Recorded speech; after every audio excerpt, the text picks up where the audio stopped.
It's one small step for man, one giant leap for mankind. Columbia, this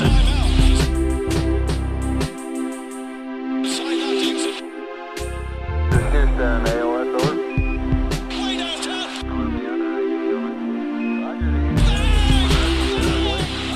setting up the flag now. Now, you can see the stars and stripes. All right, welcome back. This is the TKW podcast. That is the Knicks Wall podcast for first-time listeners. Mike Cortez here, joined by Kyle Maggio and Shaun Geddes, we're fired up today, guys.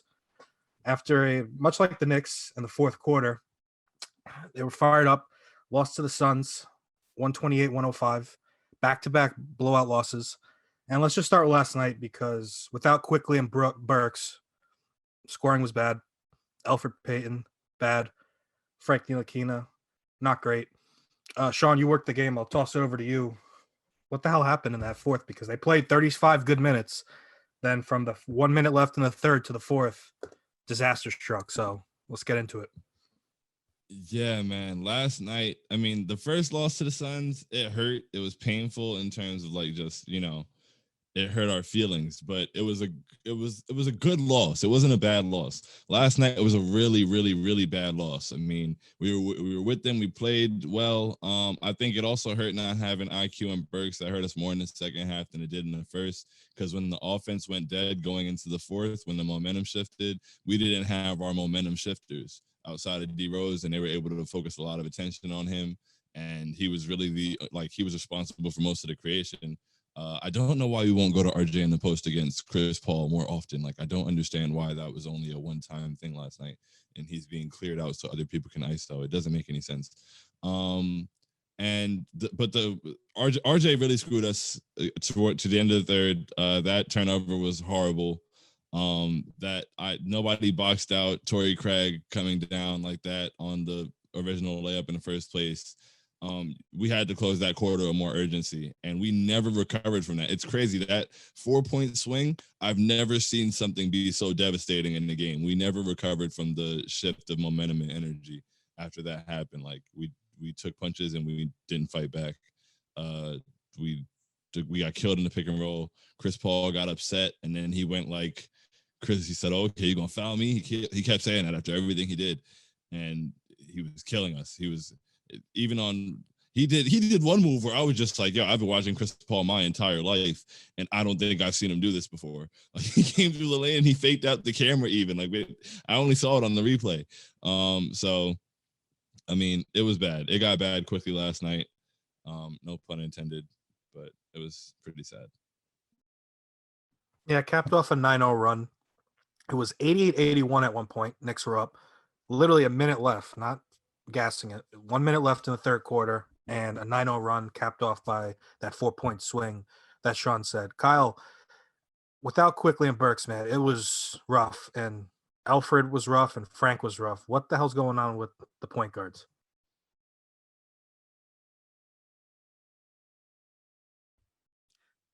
Yeah, I don't know. Like, I was frustrated watching the game last night, but I wasn't that upset. Like Shaun's point about the 4-point swing killing us was very reminiscent of old Knicks times, even just back to like last year when, like, you guys know the story. We would have any team as talented as they weren't most years, they would find themselves up 15, 20 points in a game any given night. One thing goes wrong and then they couldn't handle it. And then basically they would just unravel slowly, let the game go. In that sense, I was annoyed last night. But in the other sense, this is the best team in the NBA so far. The Suns have been really, really good across the board. And, you go to Phoenix, it's going to be a tough game. And it was hard for us to keep up. I do think that for me last night, I was a little bit bummed by, I don't know if it was entirely effort, but a little bit of effort, which late in a season like this, I try not to it's been a good season. I'm trying not to belabor weird points or anything, but I felt like it was some boneheaded stuff mixed with some stuff that, like the RJ turnover. He's made some bad ones this year. That it was very boneheaded to me. Like, he hasn't made anything clearly like that this season, So all right, it happens, whatever. You know, I felt Elfrid was just running around doing nothing last night. And not just Elfrid. More broadly, I'm annoyed in the non-Rose guard minutes. Basically, I felt we played 4-on-5 most of the game, and like the Suns have firepower. Like everybody talks about like Booker and CP3, of course, but like Bridges is not nothing on offense. He's a legitimate, I would say, clearly 3-and-D guy with more upside than that. You know, he's not just the 3-and-D guy. He gets to the paint a lot. He goes baseline on the Knicks a lot, right? So there's that. We know Ayton is very, very good. I think people gloss over that sometimes because of the Luca draft, but he's like just a very obviously good player who just keeps getting better. They're a lot to deal with. You know, campaigns come along, become a player. He killed us. I think he had 15 off the bench, something like that. I mean, they got a lot of good guys that know to play good, smart basketball. And if we slip up even a little bit, they would pounce. And they did. And we didn't have the firepower to keep up with that, especially without Quickly and Burke. So, you know, Randall did his thing. RJ had an all right night, you know, but I was just more frustrated. Like, we already know the non-shooting from the guards is an issue, like just a chronic team issue that they have to deal with this season. And there's been a lot of we always talk about the last most recent game as the talking point because that's what you have to do on the podcast. But there's been a lot of nights like that, and they've overcome some of them when the guards aren't shooting. But like last night, Elfrid goes off for what 5 points, 3 rebounds, couple assists. Frank comes in, plays almost same amount of minutes. He gives you 1 total assist and a turnover. You know, it's like it's not all about the box score stuff, but sometimes it is the best way I like to put it. Like it's not the end all be all. I thought Frank's defense in the first half was fine. It was good. I thought in the second half it really wasn't. And even if it was, it probably wasn't going to be enough. They needed some scoring. So I think Derrick Rose has done an excellent job, about as good as a job as you could ask for him to do in this role, both sides of the basketball. But he's not going to play 48 minutes. He's not going to play 35, 40 minutes even most nights this season, because especially when he's not starting. And I don't know. I just thought the Knicks were outmanned last night, to be quite honest. But that guard issue to me is like the crux of what's going to happen for them in the playoffs, because you know how the playoffs work and they scheme to like really press and bring those weaknesses to the forefront. And I thought the Suns did a good job of sort of like exposing that with us. We're like, all right, it's going to be very difficult to beat us playing 4-on-5. And I feel like teams are starting to take note of that more and more, especially as we head into the playoffs here. So, you know, obviously with Quickly and Burks, things are a little bit different, but that's something that, you know, the Knicks really got to be cognizant of as we try to tighten up here. And we've been ringing the alarm for a couple weeks now, where they're facing better teams and better teams are going to exploit your weaknesses. And you said it best. It's 4-on-5. They're playing shorthanded when Elf's out there particularly. And thankfully Thibodeau only played him 6 minutes in the first half because even he realized it just wasn't working. Because if Elf's not going to score, which he's mostly not on most nights, let's be real, you got to at least play defense or give an effort of playing defense. And it was just absent. And that's where I think I sound like a broken record here. I really do think the compromise is easy, where you just shelf Elf, give Frank those 10, 15 minutes, because I still think him playing next to Rose works. He's not a point guard. I've said that going back to last year now. Frank is not a point guard. Move quickly into the starting lineup before the playoffs, ideally next game whenever he's healthy, and then keep Rose with Frank, because Elf is just, he's a zero right now. He's just a flat out zero. Yeah. Go ahead, Shaun. You go ahead, because I have a lot to say about Elfrid Payton. No, I was just gonna say, I agree. I just think realistically, you know, he's not gonna. Even if you didn't shelf Elf entirely, because we've been over this exact scenario like 15 different ways over the course of this season. Sometimes approaching it thinking we have like a new angle, or surely Tibbs has to give in this time, or you know, we always have a new like this has got to be it moment, you know. And I feel like the inevitable is that Elf is going to play. I thought the compromise, like you said, was bring Elf at least off the bench, elevate the more offensively, you know, skilled players here, the guards that we have, to play with these guys. And again, I do agree with even giving Frank some time. I'm not even a big Frank guy, as you guys know at this point, but I don't see how it. I mean, the 3-point shooting, as little as he's played, has not fallen off a cliff either. I mean, I know he hasn't done as much lately, but his percentage is still intact enough for me to be intrigued enough more than an Elfrid being out there for some of those minutes. And I just think some of the guys on the bench actually make more sense with Elf. I think that's the healthy compromise. If you know, he's not going to start quickly.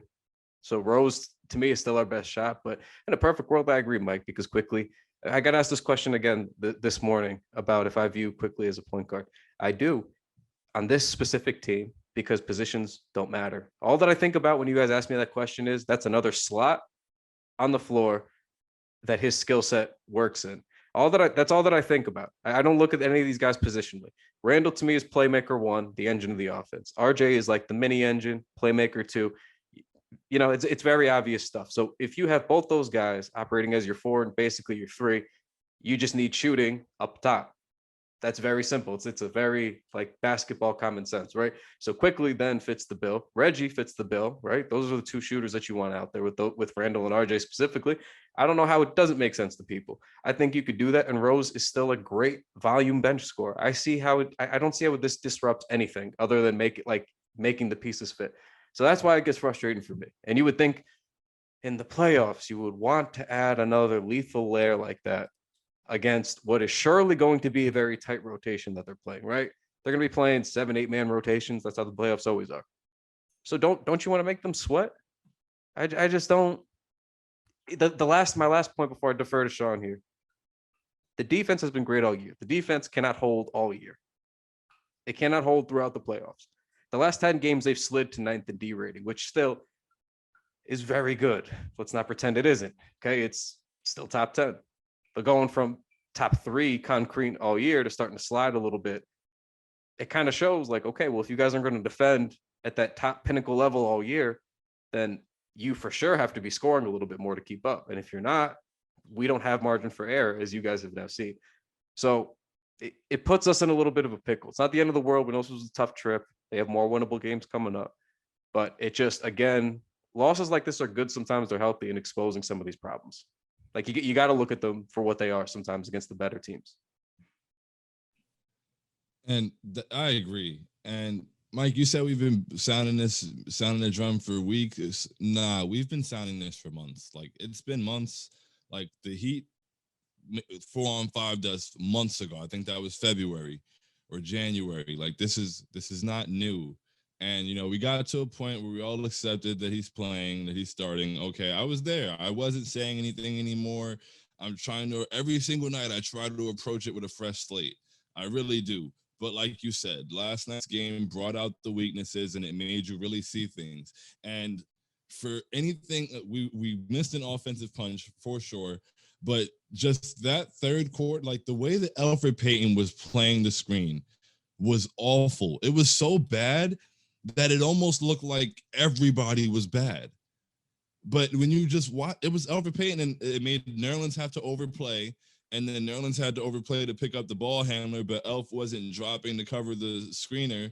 And if you drop to cover the screen and just to cover that passing lane, then Julius can come over, tap him. They can switch. It happens all the time. Emmanuel quickly, they say he's a liability defensively, but he's in excellent position all the time. And the Knicks do a great job of coverages and finding out what they got to do and getting guys in the right places when guys make efforts and when guys rotate. Elfrid Payton broke down the defense completely last night, and not as an offensive point guard. Like he broke down our defense. It's the only defense I've watched him break down all year. It was insane. He wasn't trying to get to the screens. He wasn't covering the screener. On one play, he literally stopped and watched the play as Nerlens picked up Chris Paul and DeAndre Ayton slipped to the basket and got a wide open dunk. He just stopped and watched the play. And then I was wondering, damn, why are we giving up these corner threes like this? Why are we doing such a bad job covering the corners? Why is RJ sinking all the way in? Oh, it's not even just RJ anymore. Why is Julius sinking all the way in? Because the point guard's not picking up the ball handler or the roller. So somebody in the corner has to step in, and now we're getting sprayed by corner threes. The defense just broke down so terribly. Like, would we have stopped them every possession? Maybe not, but runs start by stopping the other team. Like, oh man, like Frank, he didn't score last night. He didn't provide anything offensively. Oh, he also didn't have any. I don't think he had any minutes at point guard. I think when he was out there with Rose the whole time. So I mean, he wasn't expected to be a point guard, but he was doing a great job defensively in the first half. I don't understand why he wasn't on the pick and roll in the second half, because the way that he defended the pick and roll just pointed out the glaring difference in how Elfrid Payton wasn't even trying.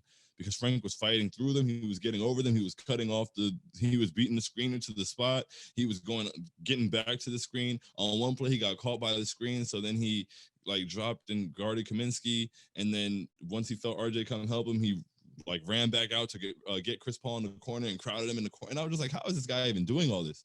It's just effort. It's effort, and it's like caring about defense. He made our defense a lot better when he was on the floor.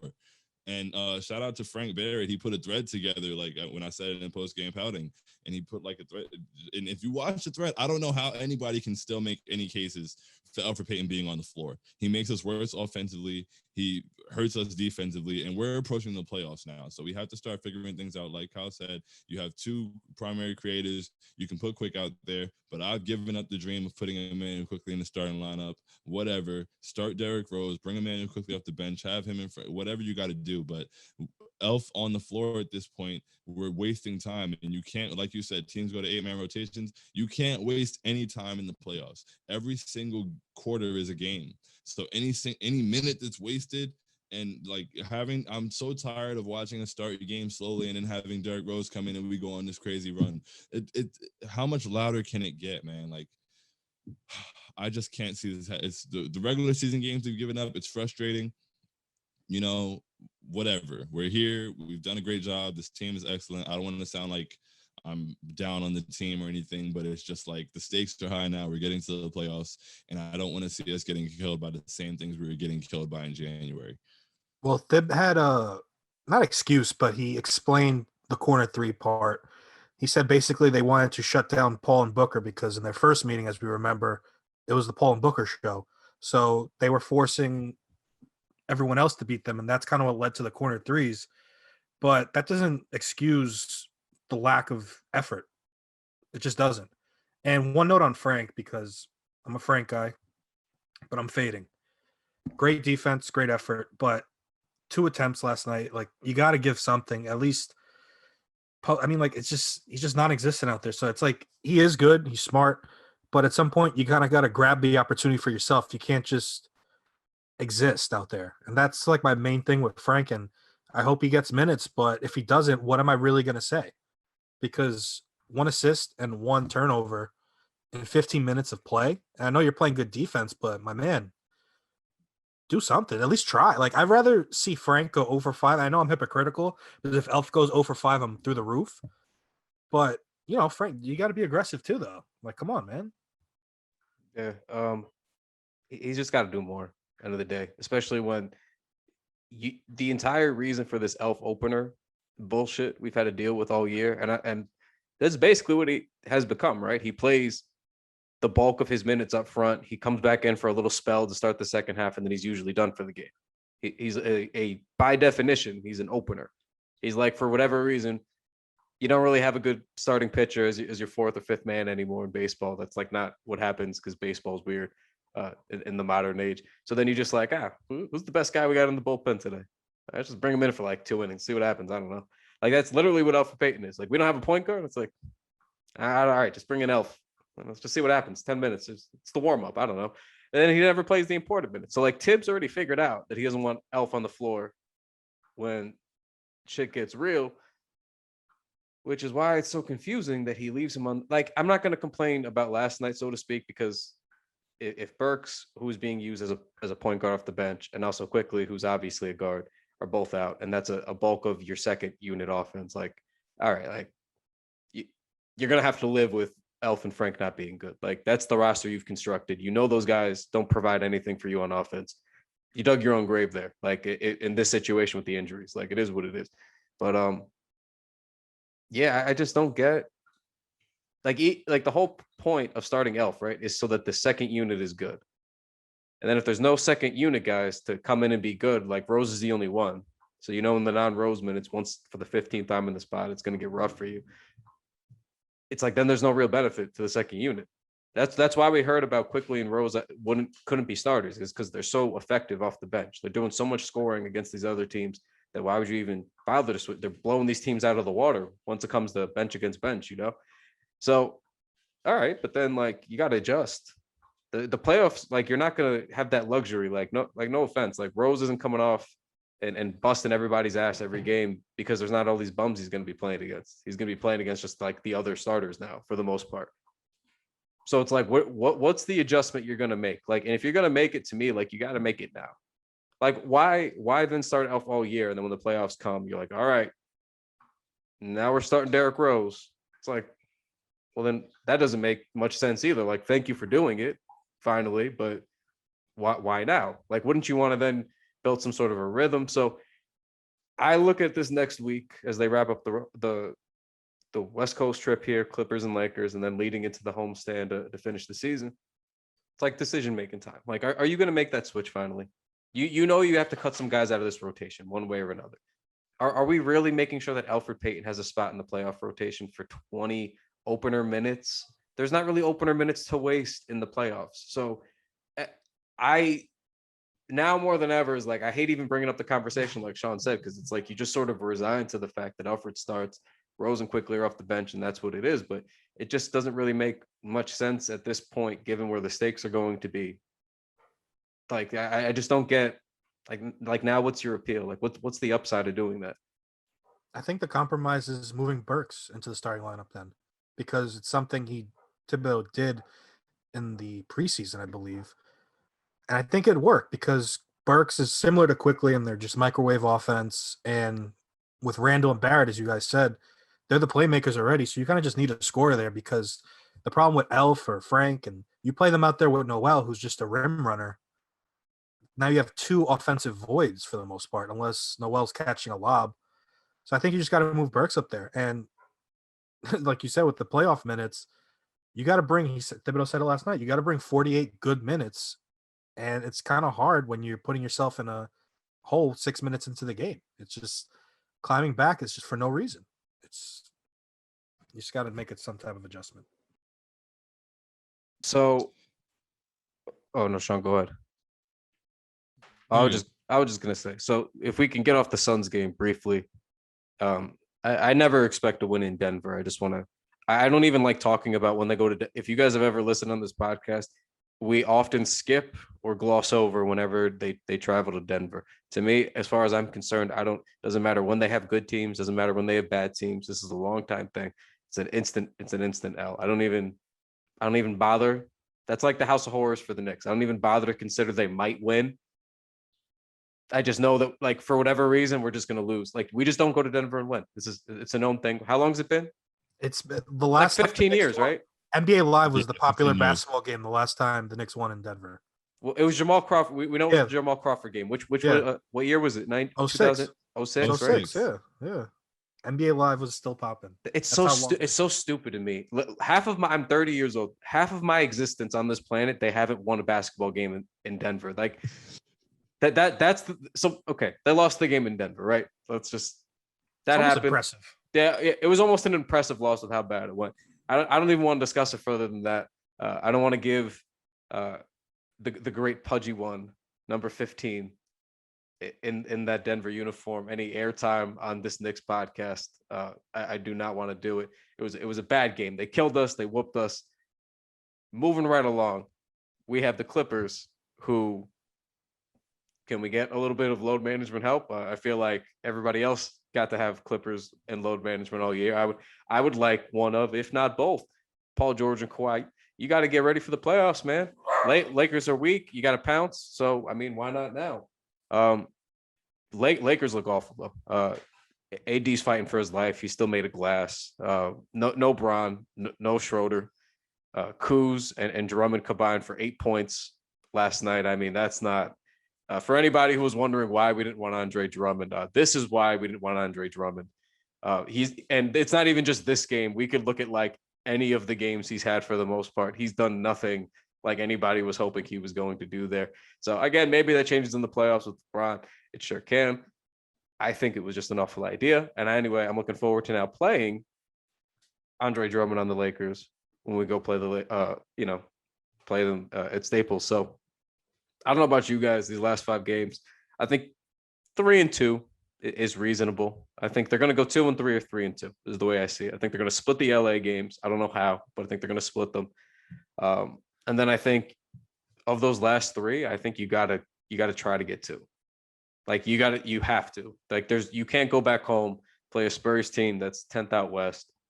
Hornets are fighting for their lives to stay in. Celtics are fighting for their lives to stay in. All the pressure's on them. So you just got to come home, really just take care of business these last couple games, and then go from there. But I'm more hopeful now. Like we already got the annoying part of the trip out of the way. I think like that's my internal. They weren't going to win every game this year. They just won 9 in a row, like 12 of 13. They weren't going to keep that pace up. They're going to lose a couple games. You lost to Denver. Okay, you could schedule that one in. You lost to the best team in the NBA in Phoenix. All right, that happens. Hopefully you get one of these next two before you go home, and then from there you could easily win all 3 of those games too at MSG. It's not unreasonable. Yo, I was so frustrated yesterday because exactly what you're saying, like that sounds pretty simple.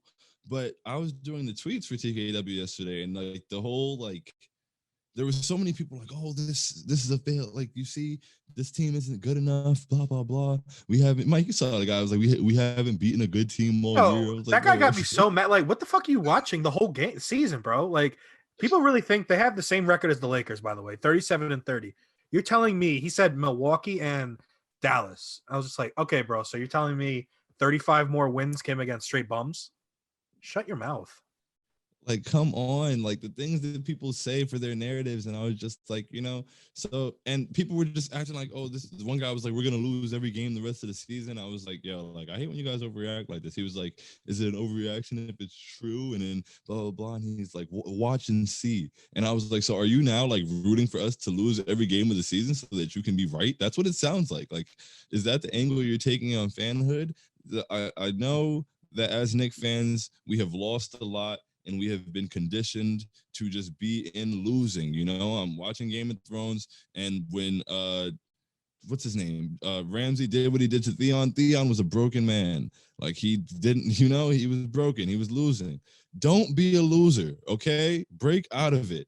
It's okay. Like, there are a few games left. We have a 3-game homestand to end the season against the Spurs, Charlotte, and Boston, and people were trying to tell me that we're not on those teams' levels. I was like, we're not on the Charlotte Hornets level all of a sudden because we lost to the best team in the NBA, missing 2 vital pieces of our rotation. Just stop it. Stop it. The sky's not falling, and stop trying to be the first one to forecast the sky falling. It's nasty. Cut it out, and that's not the energy we need. So I just don't get. No, I agree with you. And again, I'd like to. I've been trying to change my own narrative personally because it feels like everybody really only thinks that I'm this angry, negative fan all the time, which is strange with how much I've backed so many of the guys that are like doing well now, like RJ, Randall, everybody else. But I like to remind everybody, like, let's just be reasonable here. They're like, to me, like, worst case scenarios, like they're going to get 5th. Like that's how I feel, and I'm the negative one. Like, I feel that they can't even drop that far. They have like a 2-game lead over the Heat. The Celtics are in the play-in right now. Like, they would have to really dramatically fuck this up in a way that is unique for this team, because this team specifically has been just totally, like, I was talking to my friends the other day, sort of on the Tibbs Coach of the Year stuff, but like, just the fact that, like, what to get at, like what you're going to get out of them every single night is such a big deal for the most part. And like the blowouts and the off nights look so strange now because of that consistency, even in games they've lost. Like, they've lost so many games this year, even when they were 500 most of the year, they were losing games. And like, we didn't even flinch. We were just like, yeah, it was a good game. They lost. I don't know. That's how we felt most of the time. Like, yeah, a couple things, but good game again. They were right there. I don't know. New Knicks. Look at them being competitive. So that's kind of how I feel. It's like, I don't know why we're being dramatic now when everybody knew that this was going to be a tough trip. The West Coast trip is tough for everybody, every team. It's a tough trip. Nobody likes them because they're tough. So if that's the expectation, we have to know that not only that we're going to lose on this trip, we're going to lose a couple times. And that in those couple times, at least, we're going to get our asses kicked once, twice, right? Like, I don't know. Like, I feel like we don't have this institutional knowledge that we should as Knicks fans sometimes. Like, like you said, Shaun, like you should just know kind of what to expect on certain things and know when to reel it in. To me, I just don't see the big, like they're gonna I don't know if they're gonna get home court, right? Like I would hope they hang on to 4. I think they got to go 3-2 to hang on, which is not unreasonable for them to do with the last 5 games. And I think with some help, because the Heat actually don't have an easy schedule to close out either, and they're also fighting to avoid the play-in. They got to play the Celtics twice, right? Like that's not great. So I feel pretty safe about we're going to be top 5. I personally, they could probably go 2-3 with the Heat schedule, and then we sort of fall ass backwards into 5. Like no matter which way, I'm not going to feel upset about it. I'm not going to feel gross about it if they stumble into the playoffs as a 5 seed. I just don't care. If you finish top 5, you've far exceeded expectations to me. All you had to me, hitting or exceeding expectations would have been like getting to the play-in. And the fact that we're like still just about avoiding them, again, not out of the woods, but I'm pretty confident here. We didn't even have Burks or Quickly. Like if we get those guys back next 5 games, I think we win a couple games, basically split them, and we ride off into the sunset. Like everybody's got to relax. Like Shaun said, everybody's used to losing. We're in a good spot. We're like, especially out east with the teams that we're neck and neck with. Everybody relax. It's just we don't have the West Coast trip coming up again in the playoffs. This is like a one time a year deal. We got it at the end of the season. It stinks. It could have happened last month. We would have gotten this out of the way. We so happen to get it now. I don't like it, but when we did mock the tough schedule thing, this was part of the tough second half schedule, might I add. I'm talking to myself here because 3 pods ago, I was literally mocking this was the tough second half schedule. And now, we just saw the last couple games. So take it with a grain of salt and just relax. I don't know what to tell people. Or just remember right before the 9-game winning streak, they dropped 2 or 3 games to good teams, and then they rip off 9 wins. So you're gonna lose games. It's just how it is. There's ebbs and flows to the season. That's just natural. And I think some of it is just most Knicks fans have been waiting for the second shoe to fall all season, and then back-to-back losses were like, oh, here it is. It's finally here. So I would, if you are on that camp, I would just say take a deep breath, wait till they get back from LA, because they haven't been good on the road all year. They're 15-19 on the road.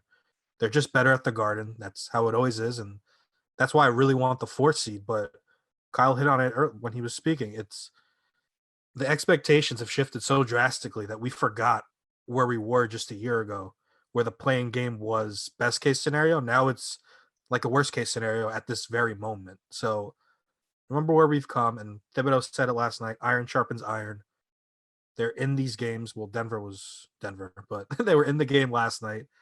And the Clippers, remember in January, the Clippers said those boys are real. And the Clippers gave them their A+ game, and they're bringing all these teams to bring their A+ game. Chris Paul said it too. He said these guys treat every game like a playoff game, that you can't take the night off against them. So that's what you should be focusing on, not getting blown out like Jokic. Hey, you know what? He's an MVP candidate. I give him a lot of respect for going right at Randall's team rather, and dominating. It just is what it is. So focus on the good stuff and just stop being downers, man. That's it. It's I'm gonna leave it there. Look, they got a good team. They've had a good team. I trust them more or less. Like to me, and again on this pod, I've been loudly for a long time going, you can never give this franchise the benefit of the doubt. It's like this team, you give them the benefit of the doubt. I'm me and Shaun say it all the time. We're nothing if we're not fair. To me, they've earned the benefit of the doubt this season. Like they've shown a sort of an ability to bounce back in these situations. Most of the time, it's the very next game. I'm not gonna knock them now because they hit a little bit worse adversity by losing 3 games in a row. Oh my God, on the West Coast trip. Like, I'm not losing my mind. Like, let's see what happens to close this thing out. Because again, the Clippers don't scare me either is another thing. Like, I understand that they're contenders too, but like the Knicks played them well. I'm not like worried about them the way I would be worried about like a fully healthy Lakers. That to me is more concerning. But now if you're the Knicks, you just got to kind of worry about whatever that Clippers lineup is going to look like, because I feel like I've seen so many versions of who's been healthy and out for them this season.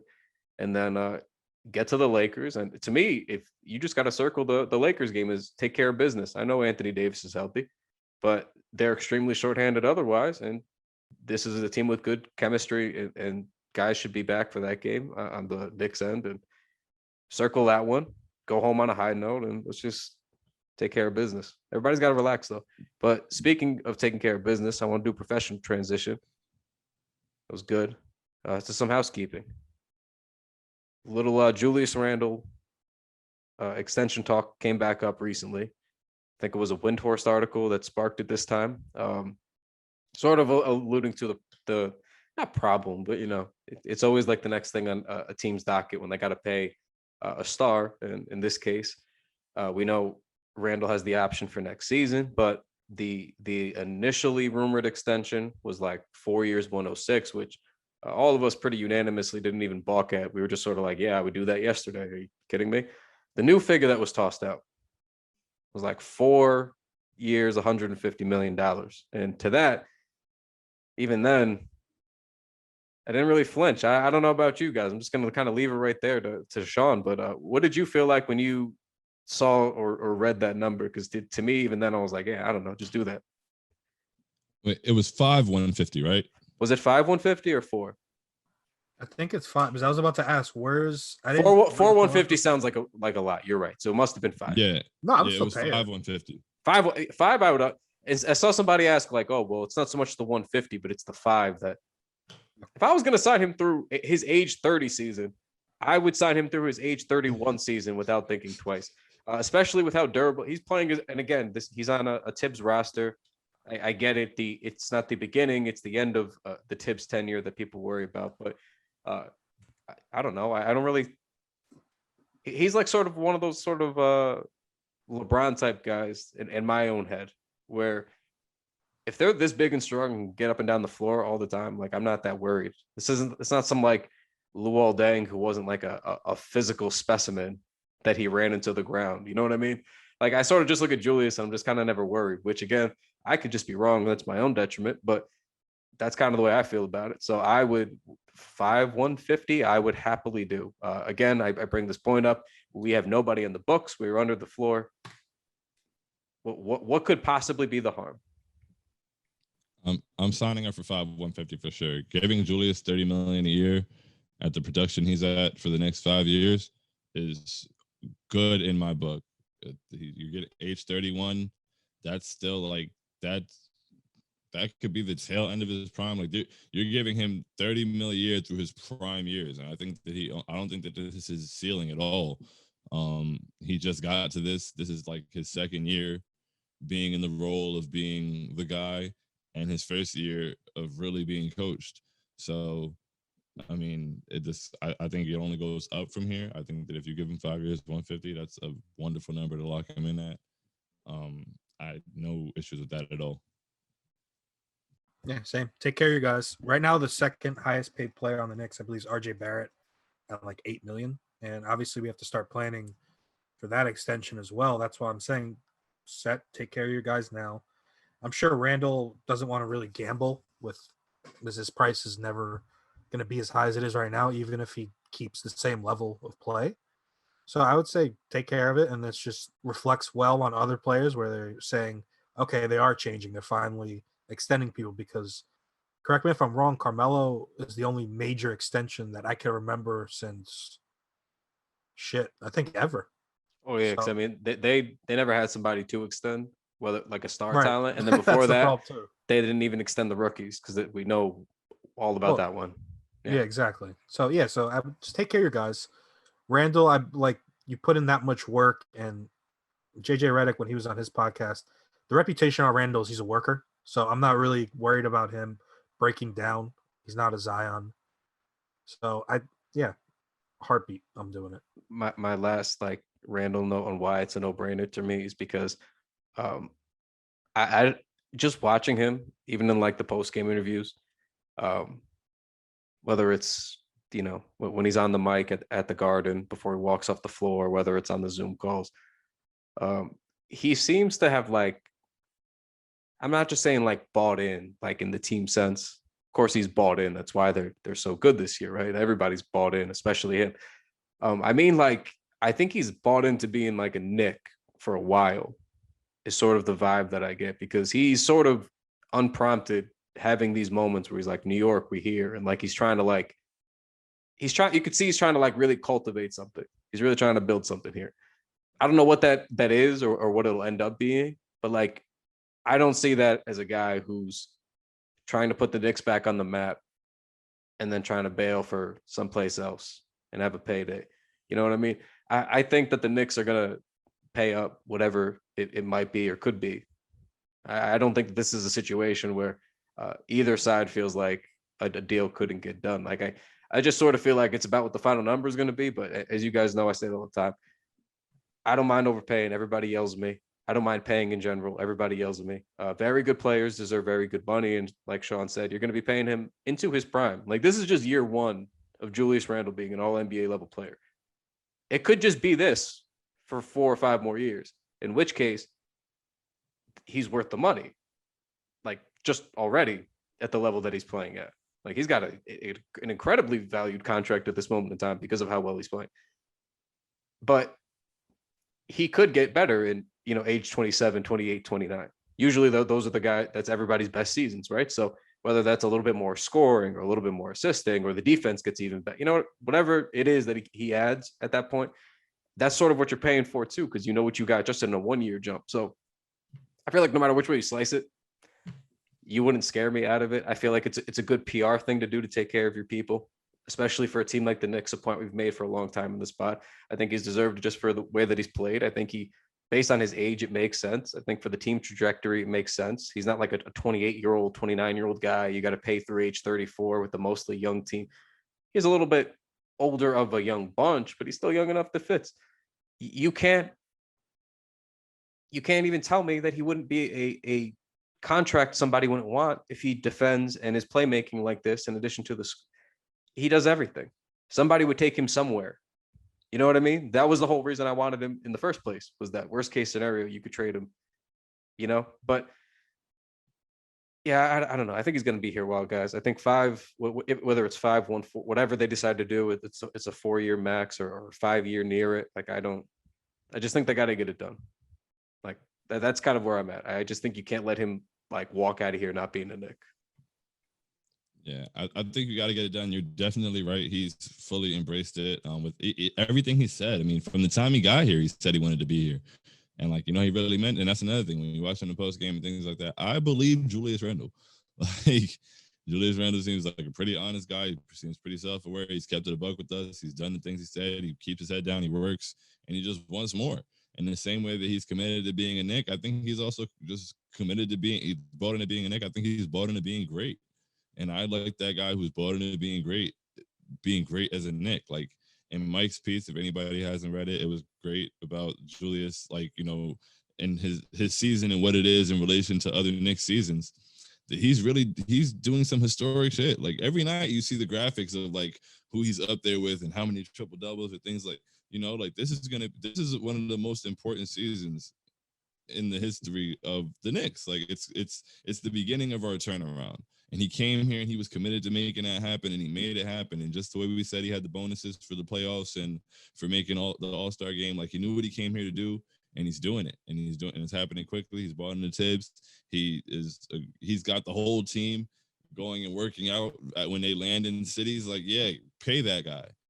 Like, pay that guy who is like the whole culture thing we talk about. Like, he has embodied that this quickly. And because like now Emmanuel quickly pulls up the gyms and he shoots when they get to the city, like they all do. And that's something that, he got passed down from Kobe, and now that's the culture here. Like, when guys come in, they talk about buying in, like, it's like, are you willing to come work the way we work? Like, the whole team, the way we work, you pay that guy. It's simple. Not that I didn't believe him, but I was reminded of his debut. It was Summer League, Zion versus RJ first game, and he showed up in a Dipset shirt. And I mean, how can you ever doubt this guy? That was just like, all right, he's here. He's fully immersed in New York. And I mentioned it in our conversation with Pearl, where I wasn't trying to say he was like Willis Reed on the floor, but in terms of what all the points Shaun said of creating a culture of gym rats and hard workers, it's clear. And he sets the tone with that. When you see this guy lifting steel barrels, God knows how much they weighed in the off season, and then he's improving like this, reward him. You got to reward him. Yeah, and my last point too is about setting reasonable expectations. I do think a lot of times when it comes time to pay people, Knicks fans, sort of like a lot of Knicks fans now, to me, like you guys were too young to have been scarred as children from the bad contracts that some of the like older guard, like kind of like me, I just turned 30. I've seen some wild stuff from the early 2000s onward. Like really lived through it and felt it as like a grown up. To me, it's like you guys got to like let some of this fear go about paying people. On Twitter for the last like 3-4 years, we talk about paying anybody any money, and the first thing that I hear is about some C-list guy who makes $7 million and about why we can get him from a team, we can fleece this team. Like we don't always need to be in like bargain hunting mode, guys. Like we just got to give it up sometimes. If we have a good play, like I saw not a lot. Most people are in agreement about Randle, just pay Randle. I saw a few things that were just like, but if we got to pay, and I was like, sometimes there's no discussion to be had, man. Like if we were all in unified agreement that we were cool with $27 million for Julius a year, then why would we not be okay with $30 million? If we were already spending pretty much all of that money on Julius Randle, you mean to tell me the extra couple $1 million a year, an extra season of that is a deal breaker for you? It's unreasonable. People look at this like we always got to be like cap savants. Like we always got to figure out a way to pay somebody as little as possible. And like the Knicks are the most valuable franchise in the NBA, the second most valuable franchise in all of sports in this country. I never feel like we shouldn't pay top dollar for somebody. I've gotten so much criticism for this. If Julius Randle's going to make $30 million, he's going to make $30 million.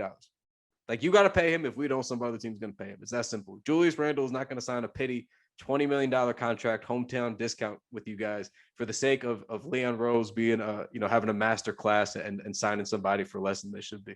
Like sometimes guys just get what they're paid. Like it's that simple. Not everything needs to be a deal to be considered a win is sort of my point. And I think I bring this up because Randle's going to have to get paid. And then on top of that, you're now all in on, we got to improve this team in that window. That's now the window we've established. As long as he's here, we got to pay everybody else. We got to pay RJ Barrett when he's doing a couple years. We got to pay whoever else is in the free agent class. We got to try to make adjustments to this team. And every single time these conversations come up, I just do not want to hear it out of your mouths why there's a suitable replacement. There's always an imaginary suitable replacement that we can just let this guy walk and pick some. Like, I don't want it in 2 years, you guys, maybe RJ didn't improve him as much after year two. Maybe instead of, paying him X amount, we could see if he wants this amount or just go trade for. So like, let's just cut to it, right? Like, let's pay Randle. We're going to have to pay RJ. I don't know how much money. I think he's going to cost us around 100 million American dollars. That's my early ballpark from what I've seen this season after his rookie season. I don't know that he's going to get the full on. I think normally these guys are getting like 5-year, $160 million. I don't know that he's going to get that yet. I think he could play into that very easily in the next couple of years. I'm just saying as of May 8th, 2021, I think 100 might be low for RJ. I think right below Fox. Fox is making what he signed a 5-year 163. I think a little below that. Like 110, 120 was like where my brain was at. Yeah, initially. Right? Yeah, that's not insane. What did Jaylen Brown get max? Because I feel like that's Jaylen Brown got 4 years, 130. See, yeah, like that's, I think RJ's in that range. RJ's shooting 39, pretty much 40% from three guys. I would give him Jaylen Brown money easily. I might even think I would give him Jaylen Brown money 100%. And you got it. We got a playoff berth now, most likely. May mess around and win a series. Maybe next year, like every playoff appearance is like another, not like that's what earns. Mm-hmm. But guys get money in the playoffs. So that's definitely gonna happen. But yeah, people have to stop with the whole acting like we can't pay people thing. I saw when It's not your somebody said money. something yeah, like everybody on Twitter is Brock Aller. It's crazy. Yeah, it's but like it's amazing. like, it's nuts. But I saw like somebody was like, "Oh no, I'm not paying Julius. I pay for resumes. He's got to do it again if he wants me to pay." Blah blah blah. And I'm just like, bro, like he's like, "Yeah, remember Jerome James?" I'm like, okay, now we're not using sense anymore. I was like, now we're being disrespectful. Now we're just being Come disrespectful so we can make points. I'm disgusted. Yeah, like this isn't that kind of situation. Jerome James was pretty good for like 3 playoff games and got a 5-year, $30 million deal. And yes, it scorned us. Okay, you remember that. Cool. Nice detail. Not the same thing. Julius Randle is playing all NBA level basketball for an entire season. He's a star who's improved every single year. Like, it's not the same thing. Let's not, like I said, Theon went through a lot, and it took a lot for him to make it back, and he really never did. But don't be Theon. Don't be a loser, all right? Like, come on. Let's break free of that. Break free of this. Come on, guys. Bro, Like, every do not ever trade, compare Julius to Jerome James. every trade that comes up, it's just like the Carmelo Anthony trade. Every time we're going to pay somebody a contract, it's just like Jerome James. Like, it's lazy at this point. It's just it's already dishonest, which goes without saying, but it's lazy. Like if you're a functioning NBA franchise, at some point you have to shell out money for players that are very good or appear to be very good. Like that's how it works. And if you don't pay up freely in free agency, the designated time to do so, because most of the time free agents have chosen not to do that willingly with the Knicks, then if you're the Knicks, you have to trade to acquire a player.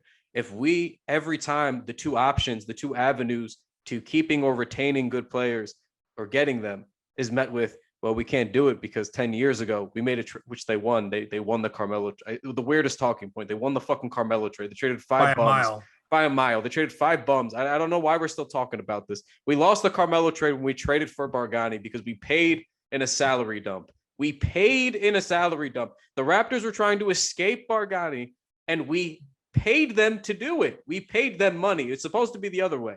That's when we lost the Carmelo era. That's when everything got blown up. The season went to hell in 13-14. You know what I mean? Like, Don't forget the Chauncey amnesty. The Chauncey, like, there's so many different ways that they botched that. You know what I mean? And we look at it simply as like, well, we didn't win a ring while Carmelo was here. I don't think the trade was worth it, guys.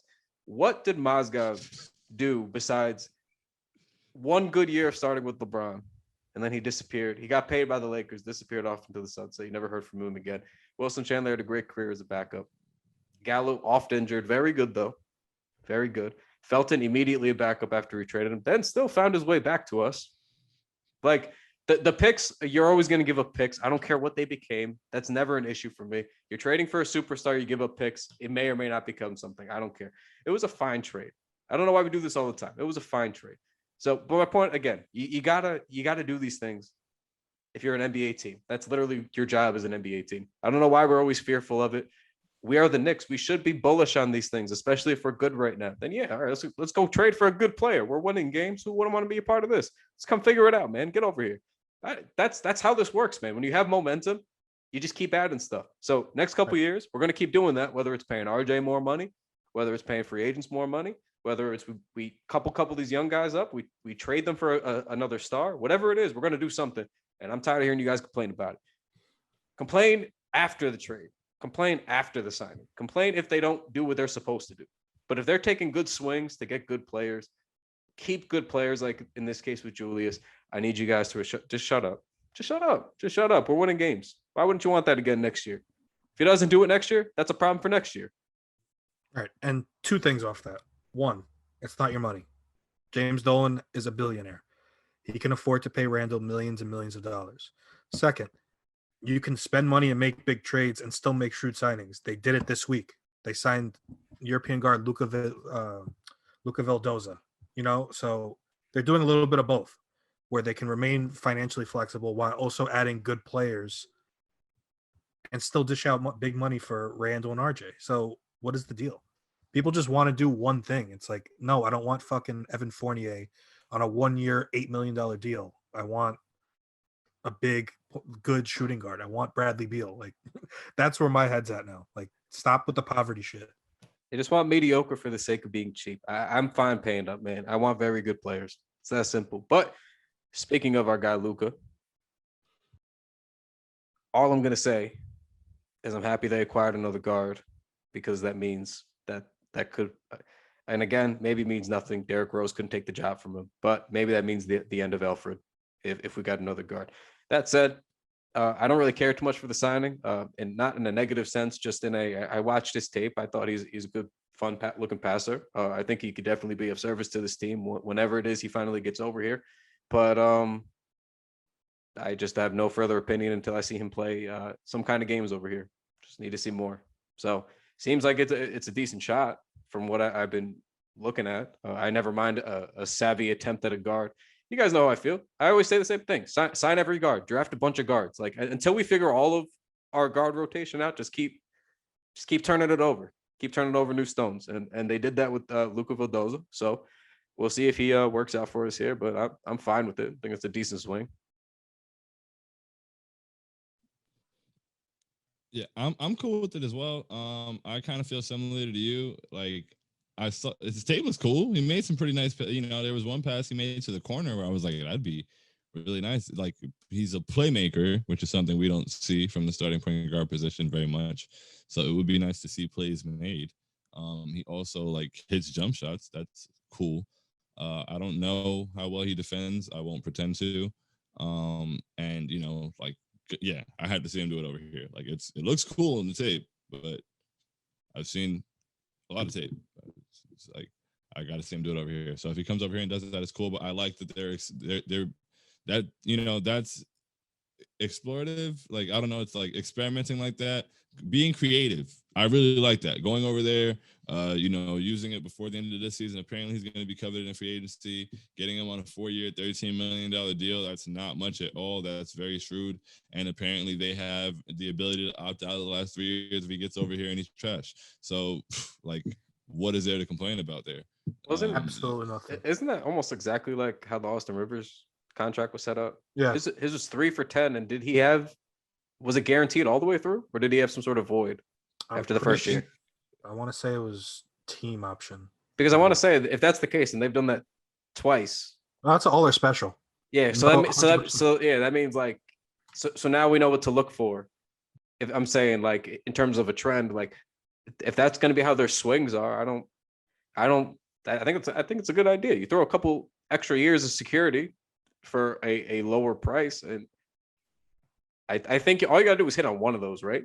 That's always how I look at it, because you're signing those guys not expecting much. So all you got to do is like he turns into a top 7 in your rotation guy for that contract for a couple years, and that contract already looks pretty. Like if you got 2 Pablo Prigioni years out of him, you'd look it back and be like, oh yeah, that was 4 for 13. We didn't even have to keep him the whole time. Those 2 years were excellent.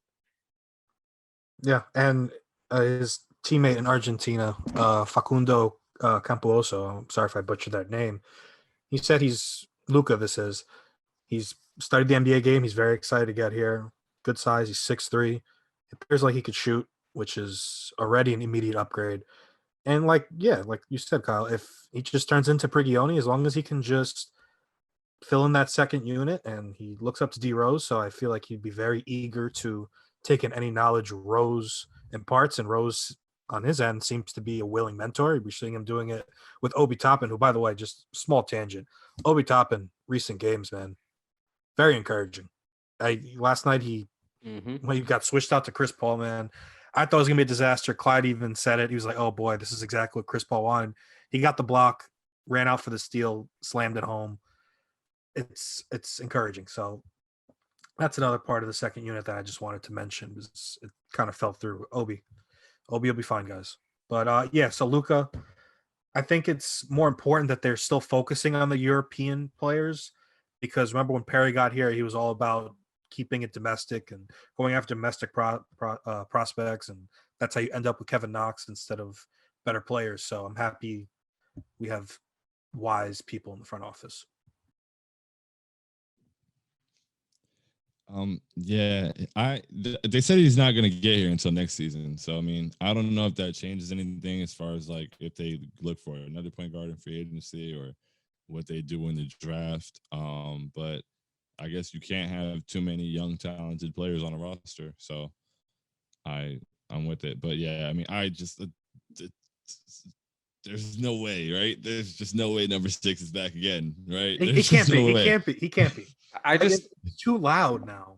I just look at it like you just said, Shaun. Like, I don't know what it means for who else they might sign, but I feel like if you were in such a rush to lock this guy up for 4 years at the tail end of this season, then that sort of ensures that he's going to have a roster spot entering next season. Like, you wouldn't rush to do that to then cut him in training camp. That doesn't make a lot of sense.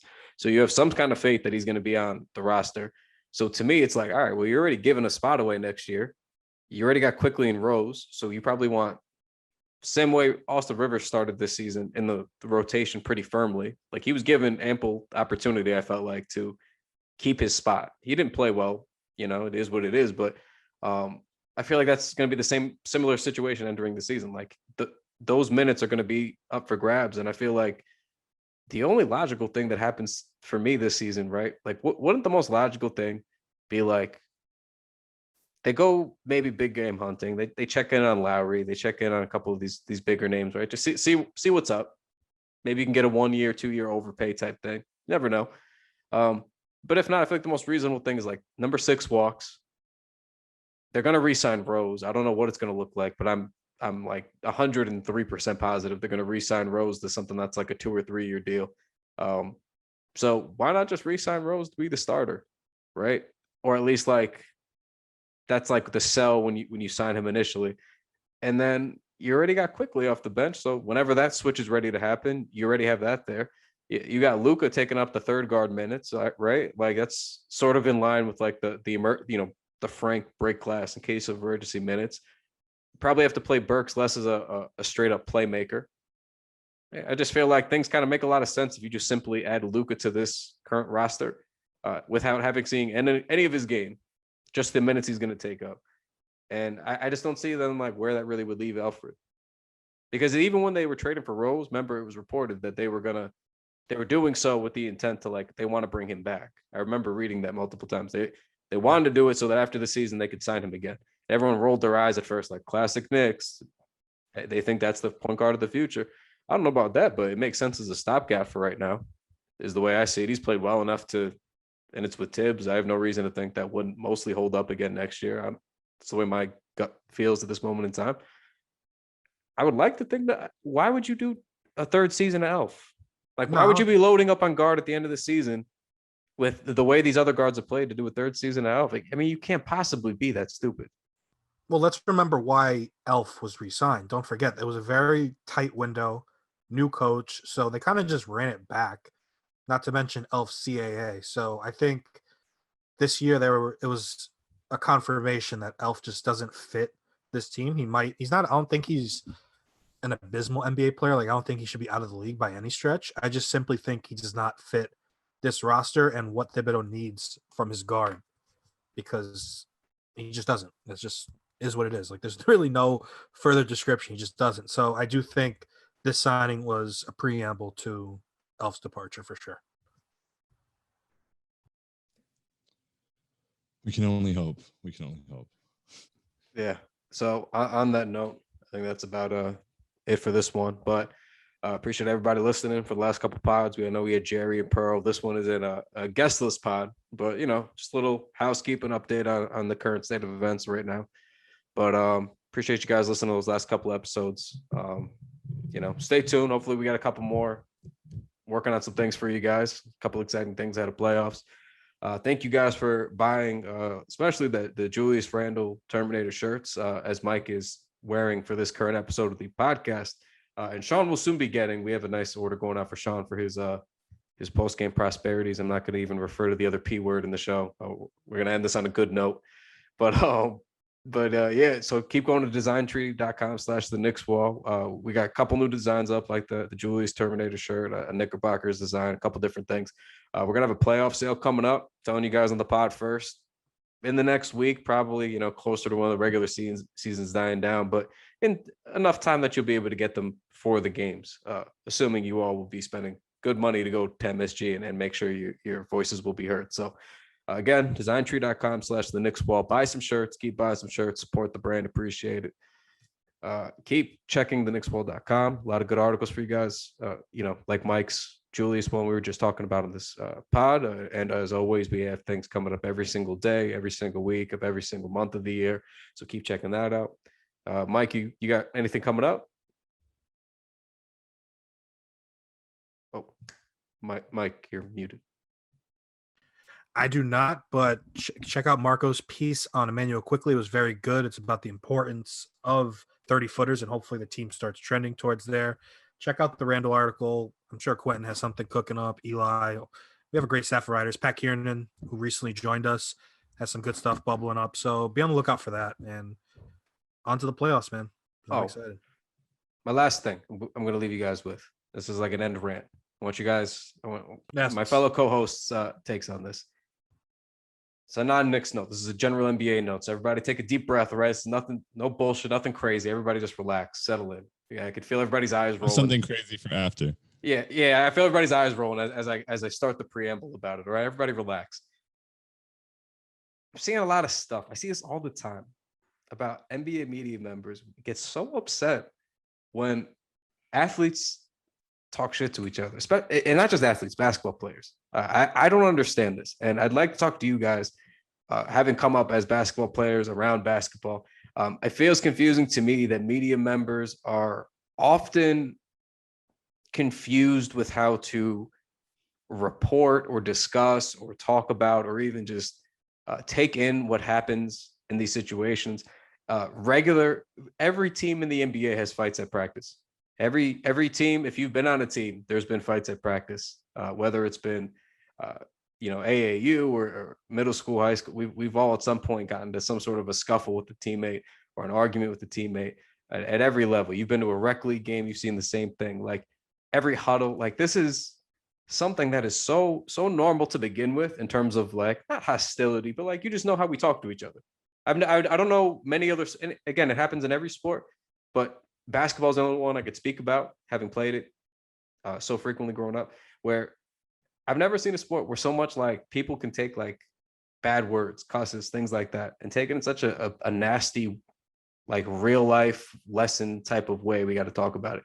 And I bring all this up because this Jimmy Butler, Karl Anthony Towns situation again last night, they had some words. Kobe and Dwight have had some words. Dwight loves Kobe to this day. Not just because he passed away. They were fine. It was just, you have these issues that come up, and during a game, you talk back and forth. I've done this with players on another team. I've done this with teammates. Like it's not like the basketball players don't think about this stuff. This isn't something that it's a big deal to them, to us. It's very confusing to me when I got to see think pieces every single time a player said a bad word on a court to another player. And then I see things like Jimmy Butler went over the line. Jimmy Butler went over the line. Guys, did he go over the like? Well, what is the line? What are we upset about? They are teammates that had an issue, former teams that had an issue, and they just, it's basketball. You have an advantage on another player. You're gonna keep talking shit. It's Jimmy Butler. Whether or not they had an issue, some guys are just wired like Jimmy Butler to just talk a lot and keep talking and get under guys' skin. Kevin Garnett used to be like that. Kevin Garnett may have never seen you in your entire life on a basketball court, never before the moment he stepped on the floor. And he would just instantly see something about you, just get on you, and he would be talking the whole game. And that's just how it would work. And I wouldn't read 15 think pieces about Kevin Garnett picking on a player during a game. It was just Kevin Garnett doing something. This happens in basketball. And it's just a very frustrating thing that it seems like nobody in current day NBA media seems to acknowledge or understand. Like, players can say bad words, and sort of how Anthony Edwards summed it up. They're just grown men on the basketball court talking a little bit of shit. I don't know why we're talking about this. Like, that it's the best way. Like, I just want your guys' thoughts, because I feel like I'm old man yelling at cloud whenever I wake up in the morning. I'm seeing this because it's like I don't get how you could be a media member and like it like disturbs you. You know what I mean? Like, you got to write something, man. Like, that game wraps up and your first thoughts are, that just didn't sit right with me. Seeing Jimmy Butler say some nasty words to Karl Anthony Towns. Like, I got to go write an article about this. I need 2K words in the morning stat. I really don't understand either. Or no, I do understand. I understand that they don't understand, but I don't understand how they don't understand, and that's kind of where you're coming from, because you cover the game, you're close to it, you speak to the players, you should at least kind of understand how it goes. Like, yeah, like Anthony Edwards said, like I talk shit to people when I go hoop today, and we're not even playing for anything. So like, it's part Yeah. of basketball. Like, if there's anywhere where my temper may flare up a little bit, or I may have a little more, smoke in my voice, it's the basketball court. Like, it happens, and then after the game, you shake hands and you go home. Like, and these guys, like we saw last year, Elfrid threw Jay Crowder to the floor. Were they about to go to war last night? No, they were at a place of business doing their job, and they went their separate ways. Who knows if they like each other? It doesn't really matter. It shouldn't be a story. Who cares? Like, Jimmy Butler and Karl Towns clearly have their differences. Those things don't just go away. And yeah, I'm pretty sure Jimmy talks to a lot of people. He talks a lot of shit. He's a shit talking individual. That's not news. I mean, he used the third stringers to play the starters and talk shit the whole time. So I don't understand why people are surprised now. But yeah, it's just part of basketball. It's part of who he is. And it's like, if you guys are so upset about it, or if you think it's, mean to Karl Towns, then I don't know, you're kind of just playing into what Jimmy was saying. So maybe stop writing what you're writing, because it only even looks worse for Karl Towns. Just stop. Just cut it out. Let grown men be grown men. It's just highlighting the people who've never experienced adrenaline pumping through their veins, because that's all it really is. I mean, I didn't play professional or even organized basketball much, but I did play organized football.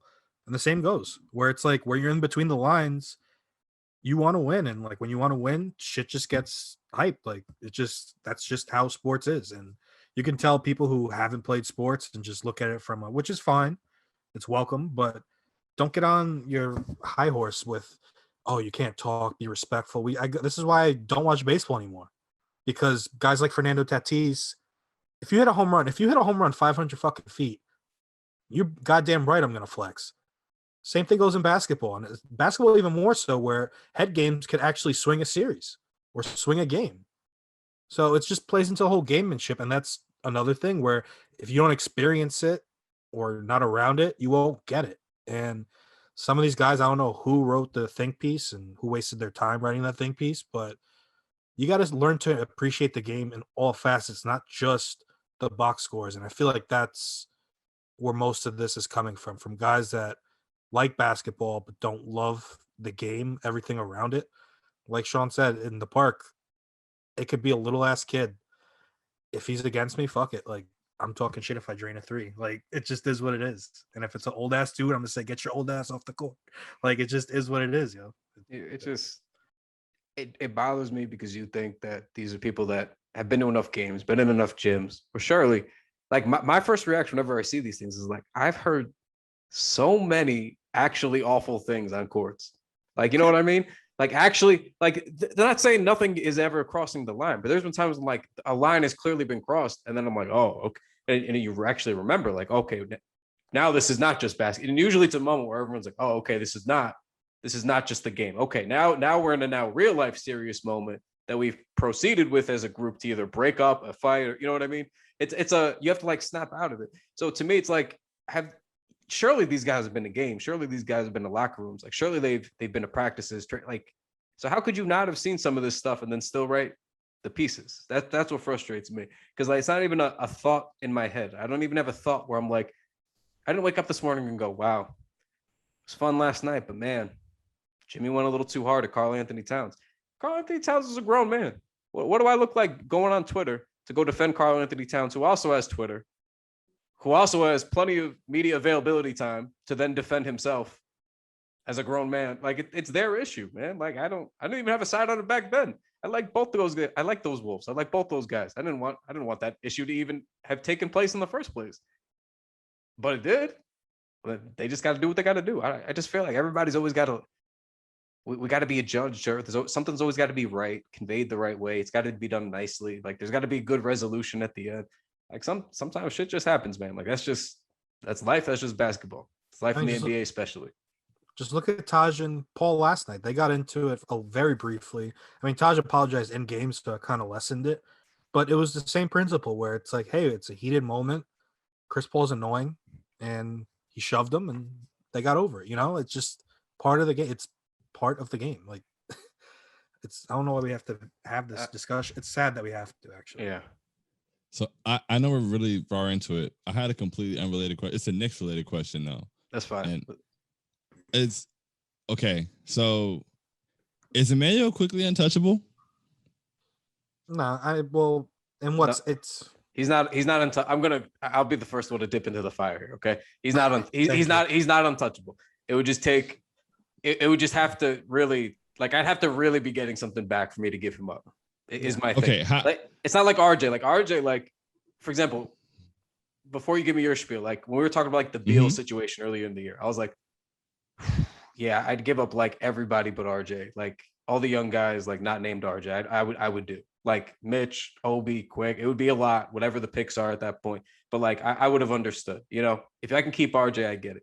He's not there for me. Like he's got to reach like an RJ level for me to be. He's getting there. I would really not like to, but what's the situation?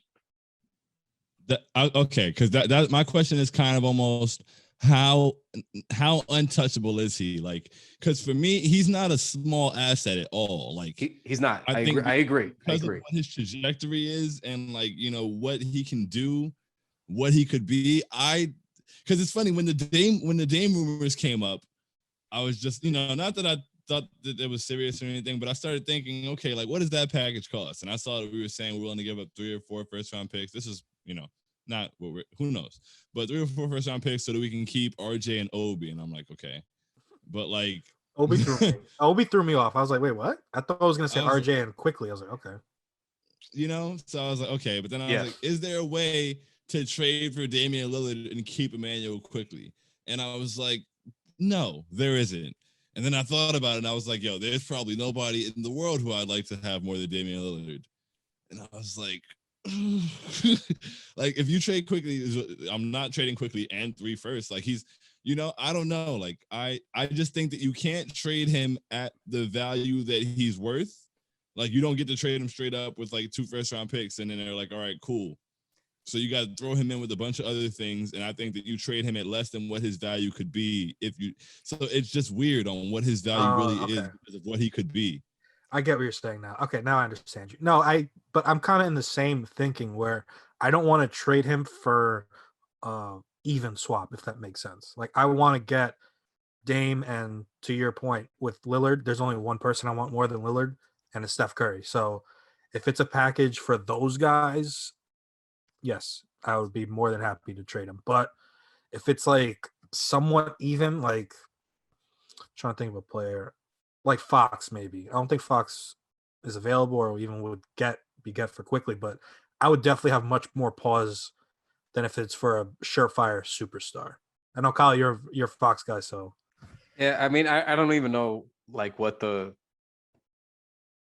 level comparison would be for quickly, so I don't really care to touch on that part. But I would, if we're talking about like a true superstar, like you're getting like a real top level star at the top 3 or 4 at that position, especially top 5 to 10 in the NBA.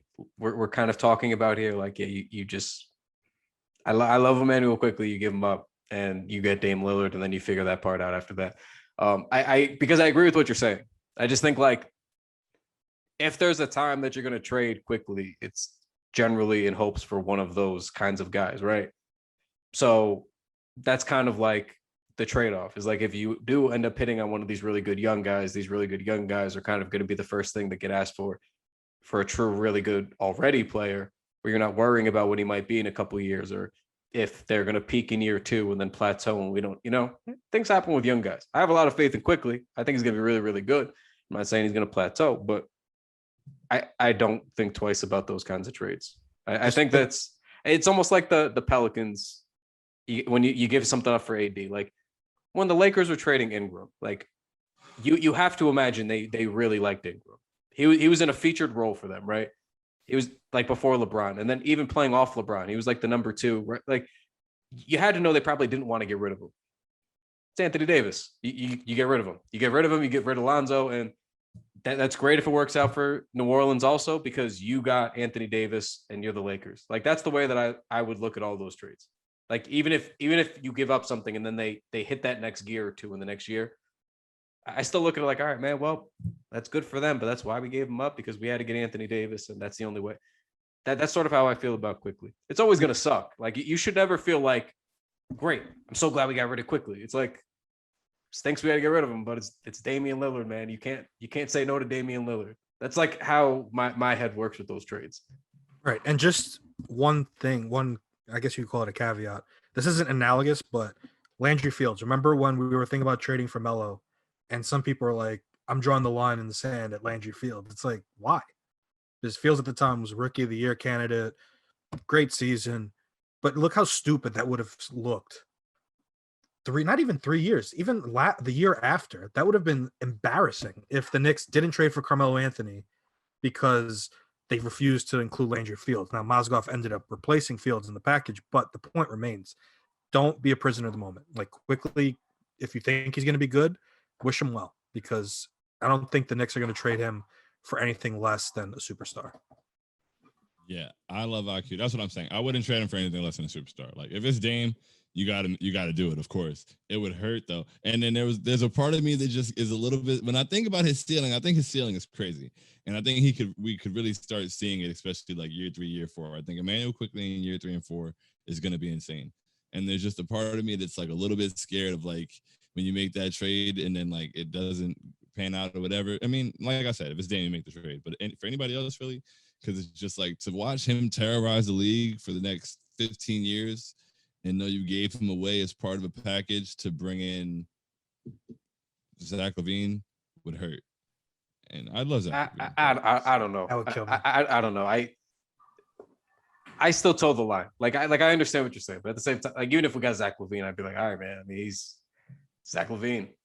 He gave you pretty much 50, 40, 90 last 2 years, high volume 3-point shooter. I mean, you can't make me feel bad about that. At best case scenario, quickly, he's going to be a 25, 30 point per game guy, high volume 3-point shooter, 50, 40, 90. So if I already got that, then the mystery box has already been solved. You know what I mean? Like, that's sort of the way that I try to think about it too. Like, if I am scared about trading quickly, what's the production that I'm scared of giving away, best case scenario? And if I can't imagine him being at the guy that I'm already getting, and that's not to like scoff at Quickly's upside, because largely I agree with you. The reason I would balk at him more than anybody else is because of that shooting and inside-outside scoring ability that he has. It's not that he's just a good shooter. He's a good shooter who can also get to the paint whenever he wants, and he's effective there with both drawing the fouls and also with the floaters. So it's really easy to see a couple different really starkly positive avenues that his career can kind of go because of that. So I understand. But and at the end of the day, like, if I'm going to get like a nearish top scoring type talent, especially if they're mega efficient like that, I don't care.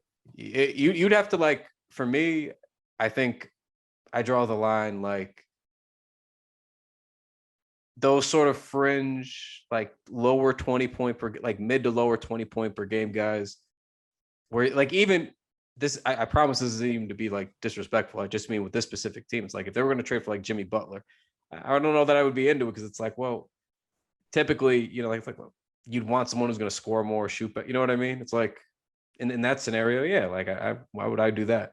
It depends on like who the guy I'm going to be giving up is. Like, if I'm going to get somebody who's going to be scoring a lot, and that's what I want Quickly to be, it's like, all right, then job's accomplished in one way. I don't know.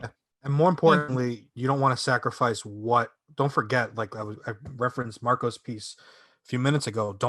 You don't want to give away someone who's brought a much needed dynamic scoring ability where defenses have to now press up to 3-point. You don't want to give that away if you're not getting something of similar style back. That's why I did mention Fox or just other shooters, maybe even Lonzo. Like, I don't think I would want to, like, if it was a sign and trade for Lonzo, I don't want to really give up Quickly, because I'm more bullish on Quickly becoming a great shooter than Lonzo. So that's the other part that I want to weigh when talking about whether I would trade him or not.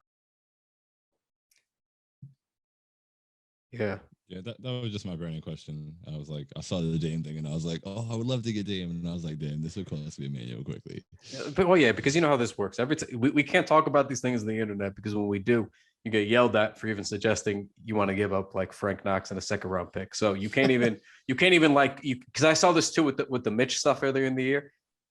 People before even the injuries and shit like that, people were just like, Noel's not bad. Do you think we should maybe like look at trying to sell high on Mitch? And then everyone's just like, oh my God, I'm gonna have a stroke. You fucking suggested trading Mitchell. And it's like, guys, like we should be generally thinking about trading like 90% of the team every year to try to figure out like how we could improve the team. That's sort of how it works. Doesn't mean we hate Mitchell Robinson. Just means what can Mitchell Robinson get us is a question we like to ask sometimes. It might get you something really good, especially if you have a guy who can step in. Doesn't mean we want to get these guys out of here. You try to bring up, if you even mention Emmanuel quickly in trade, even if you don't, that's why we have to like caveat this like 9 different ways. We don't want to trade Emmanuel quickly. We're just talking about the possibility of a superstar trade. If it were ever to happen involving Emmanuel quickly, what would we do in that scenario? We don't want to give him up. But we have to say this stuff because everybody's very sensitive. You can't even bring it up. Everybody's going to think you want to trade Emmanuel quickly. It's a ridiculous thing we have to do. So nobody's trying to part with him willingly. Having said that, he's above Obi in the value rankings, though. I think we can agree on that. I thought that was just a very obvious, like, yeah, either CAA play or like a Obi's untouchable. Like, you guys will see how special he is. Like, well, why do the Knicks feel he's untouchable to like make interest appear in him type thing? Even though he's been playing better, I'm not trying to slander. Oh no, of course, no, we love Obi, but like I think RJ to Obi is kind of a. There's a gap. It's a pretty clearly different thing at this point in time. So those two being the first, like Shaun said, RJ and Obi, RJ and quickly, yeah, RJ and Obi's like.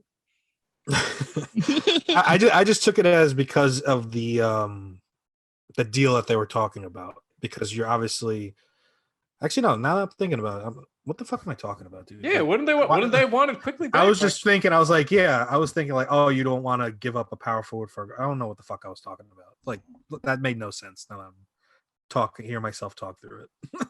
Yeah, I had to be a CAA dig promo, but on that note, yeah, we'll end this pod after sneaking you guys through what you thought was the ending and what is now the actual ending of the pod. So appreciate you guys for being good listeners, sticking through it to the end if you made it, unless you cut off when I started talking about Design Tree.